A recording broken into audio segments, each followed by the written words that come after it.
রংধনু বনে লীলা আর টুকটুকের দারুণ অভিযান। এক ছিল ছোট্ট মেয়ে লীলা। সে খুব হাসিখুশি আর কৌতূহলী।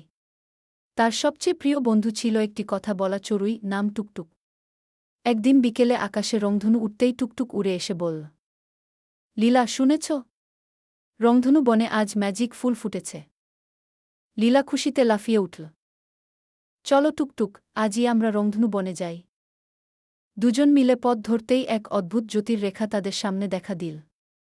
তারা সেই আলোর পথ ধরে এগোতেই হঠাৎ চারপাশ রঙিন হয়ে গেল, নীল, সবুজ, লাল, বেগুনি। যেন পুরো বনটাই রংধনু। ম্যাজিক ফুলের সন্ধান। বনের ভিতর ঢুকতেই তারা দেখল একটি ছোট খরগোশ কাঁদছে। লীলা কাছে গিয়ে জিজ্ঞেস করল, কি হয়েছে ছোট্ট খরগোশ?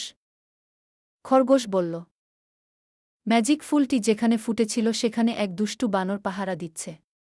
কেউই কাছে যেতে পারছে না। লীলা চিন্তা করে বলল, চিন্তা করো না, আমরা চেষ্টা করব। দুষ্টু বানরের সাথে দেখা। ম্যাজিক ফুলের কাছে পৌঁছাতেই বানরটি গাছের ডাল থেকে লাফিয়ে সামনে এসে বলল, কোথায় যাচ্ছ? এটা আমার জায়গা।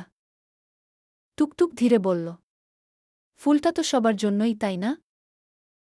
বানরটি একটু লজ্জা পেয়ে বলল, আচ্ছা, আমি ভাবছিলাম যদি কেউ এসে আমার সাথে খেলত, তাই পথ আটকেছিলাম। লীলা হাসল, তুমি আগে বলনি কেন? চলো আমরা সবাই মিলে খেলা করি। শেষে মজা আর বন্ধুত্ব। তারপর তারা সবাই মিলে দৌড়ঝাঁপ, লুকোচুরি আর গান খেলায় মেতে উঠল।